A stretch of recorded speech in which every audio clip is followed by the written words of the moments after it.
Okay guys, so we have a ton of produce here and weigh everything. This is for Shed Wars 21. Let's take a look. All right, so these are all from the garden. I don't know how many cucumbers is in there, but we weighed them. We already, oh, we have more apparently.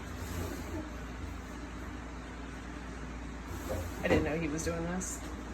Oh, okay. We have a couple more that was in the fridge.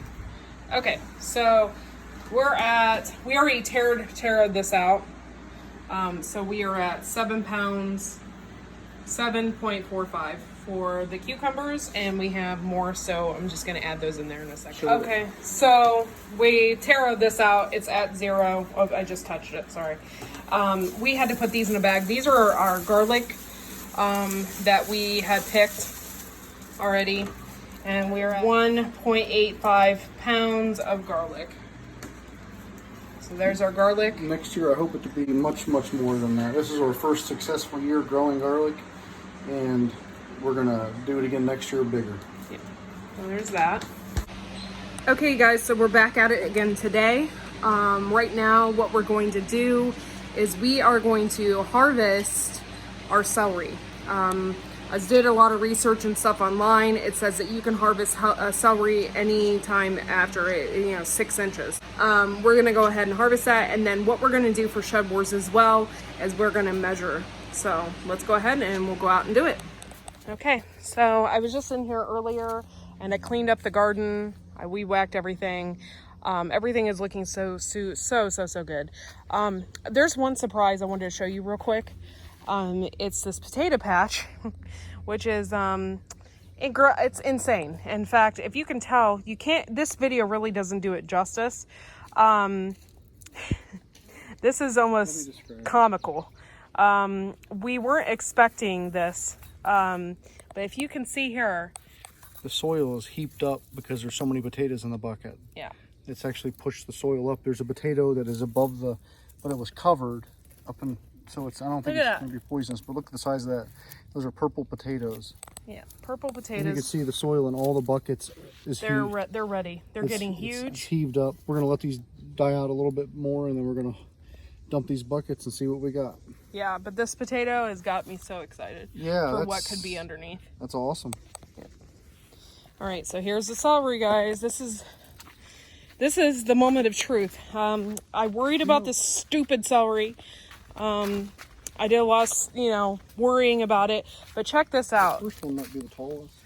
Check that out. Look how beautiful that celery is, guys. So we're gonna harvest, we're gonna dry some of it, and then what we're going to do then is put it in our juice for V8. What do we got here? About 18.5 inches at the top of the leaf there. 18.5 inches we got. That looks like it's the tallest one. Yep. So pretty cool, guys. And I got a ton of beans on here as well I need to harvest. But this celery did wonders. Now, I'm going to let you guys know something, okay? We planted pink celery over here and it did horribly, okay? I had a feeling that I was like, this might be too fragile. I went and got Chinese celery seeds from Baker Creek, white Chinese celery, and we planted those alongside the pink celery. And the Chinese celery by far did the best. And we did a soil test, guys. Just soil test on the soil. It is not good soil. This celery did awesome. Okay, this is our first time ever doing celery, and look at it. Just look at it. Every one is beautiful, white. It's just like gorgeous in there. Look at that. Every single one. So I'm going to harvest it, and we're going to put it, we're going to start canning tomato juice here. So we're going to put it in our tomato juice. Okay, so right now what we're going to do is a little trick. Like I said, I've been doing a lot of research online, and I was told that if you just cut it off at the bottom, that it will regrow. So we probably have enough time for it to regrow. So that's what I'm going to go ahead and do. So I'm just going to cut it off and see if it regrows.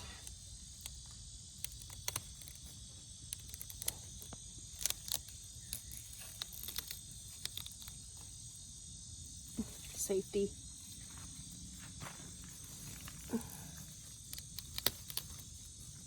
Ooh, it smells like celery strongly.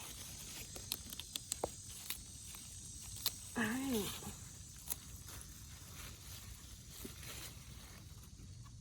This will be a fun experiment to see if we can get a second harvest off of this. I'm gonna leave all those little ones on. It's fine. Yeah. And we'll see what happens.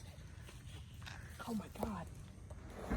Okay guys, this is taroed out. So we're at 1.1 pound of celery. This is just only 2 that we have harvested for our tomato juice. And oh God, it smells like celery so strong. I didn't think that harvesting celery yourself would smell like that, but it's pretty strong. So 1.1. Okay guys, welcome to Wide Family Farm. We're doing a lot of crazy things. It's the season, right? Canning season is among us here, and a lot of crazy stuff is going on. Right now we're in the midst of doing tomato juice like we do every year, and tomato sauce. And look what I have in my canner. Look at that. Pretty cool, huh? So we got that going on. I have a few surprises to show you. But first and foremost, we're going to show you how we use aspirin in the garden to ward off bugs and to keep disease down. Also, it keeps your plants healthier. So let's go ahead. We'll take a closer look at the garden. We'll show you what we're going to do to our tomatoes and the ratio of aspirin that we use to spray on everything. Come along with us and we'll see you in a few minutes. Okay, so we just did these apple butter jars a couple days ago, and we canned these, and we had major leakage all around here. The apple butter was leaking out of the jars and everything's appeared to be sealed. So what did I do? Okay, I called up my dear old friend Tammy over at the Rebel Canners, and I called her and I said, hey Tammy, I said, this is gonna be the stupidest canning question ever. And I said, why is my apple butter leaking out? I'm like, I gave it the proper headspace. What's going on? Is it still gonna be sealed? Is everything still gonna be okay? What did Tammy say? It's fine. Just wipe the jars off. If it's been 24 hours, wipe the jars off and you will be fine. So that's what I did. I wiped all these jars off and got all the apple butter off of them. She said that even though it calls for a smaller headspace, that she usually uses a ½ inch, because usually apples and stuff like that bubble over. And she said apple pie filling will do it every time. So thank you, Tammy, over at Rebel Canners, for helping us out with a much needed answer to our question. It's still a little sticky and still a little gooey, so I'm gonna wipe that off. If you do not wipe these off, it could rust your lids, and you do not want that to happen. Okay, so let's go on over to the garden and we'll show you what we're gonna do with that aspirin. Okay, so you guys are you familiar with Tammy over at Rebel Canners? You should be, because she's a canning rebel, okay? And you need to check her out because all of her videos are very educational and they will teach you how to can. Okay, so what are you doing, we might add? Okay, what we are doing is we have some baking soda,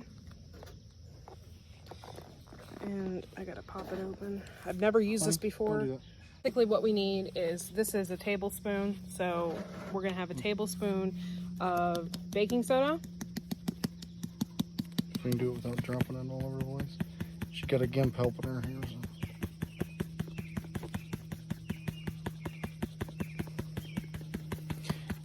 Typically, like, we're just experimenting with this stuff for the first time this year, but from the research, you need to do this stuff starting in the spring to help avoid blight and stuff like that. Okay, so I'm just gonna That's fine. it's fine. So I'm just gonna go ahead and dump that in there, which is gonna be really hard to dump that in here without a funnel. I need a garden funnel. Okay, so tablespoon of that, and just one of these aspirins. You can go up to 500 milligrams, and these are 325, so obviously we can't do more than one. So we're just going to use one. Okay. And then we're going to fill the rest up with water. I'm sorry you can't see my face. That's just the way this is turning out to be. There we go. It's a little bit better.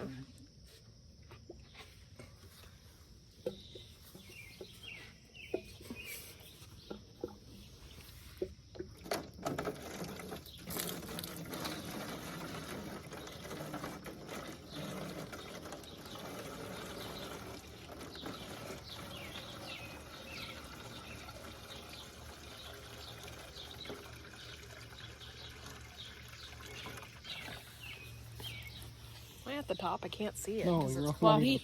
not even halfway. Then you want to add like about a teaspoon. We're just gonna put a little drizzle of Dawn dish soap. Any kind of dish soap will work, but you want to use Dawn. Some people don't like Dawn because it's blue. They want nothing with color in it, but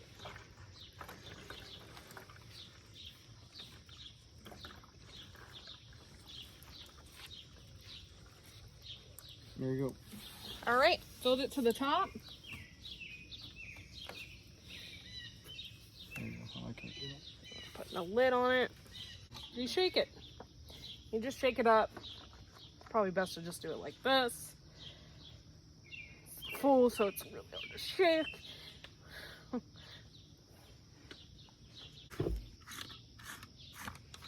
We have a garden sprayer. By the way, see how it says garden only? Yeah. You want to make sure that you have a garden sprayer just for your garden.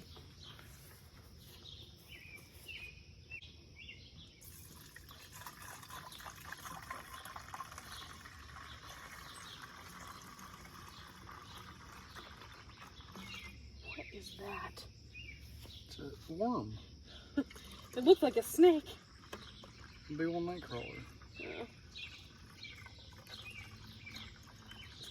I'm telling you, come out here at night over where that old chicken coop was, and there are so many night crawlers on top of the ground at night.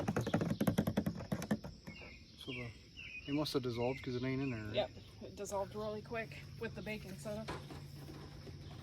The soap's just in there to be a bonding agent when you spray the stuff on the leaves.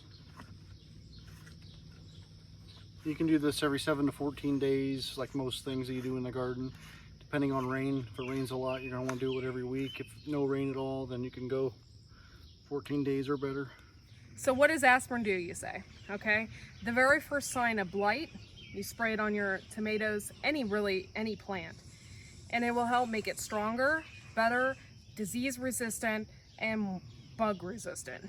However, we didn't get it at the sign of the first blight, but anything at this point will help. Our tomatoes are doing fabulous, so the blight doesn't seem to be hurting them as much.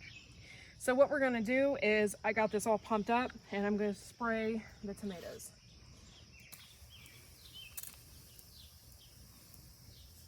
The aspirin and everything keeps the bugs away.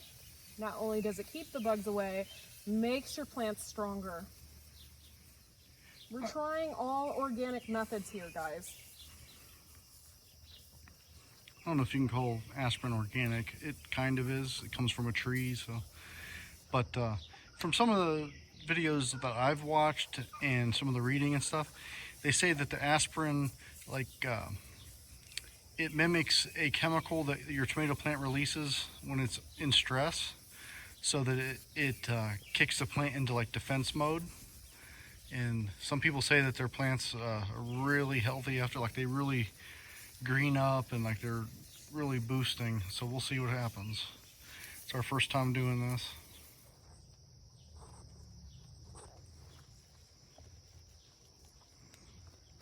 Try to get the tops and bottoms of the leaves when you spray anything in your garden.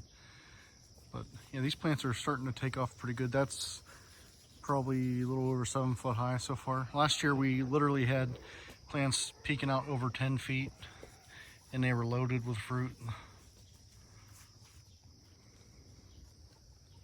Well, Courtney is Courtney's spraying the aspirin mixture on the tomatoes, and I look over here on the Chinese noodle beans. I believe those are beans starting right there from that. Looks like a bloom, and we've never grown these, but man, that's neat looking, isn't it?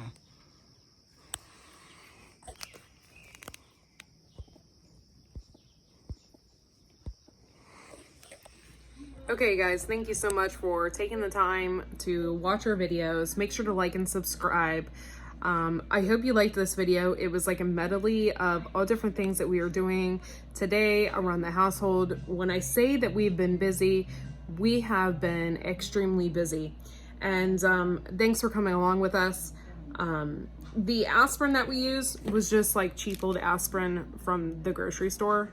This was the Equate. You can use any aspirin. Just make sure it doesn't have all those extra chemicals. That is just aspirin. And thanks for taking the time to watch us, guys, and we will see y'all next video.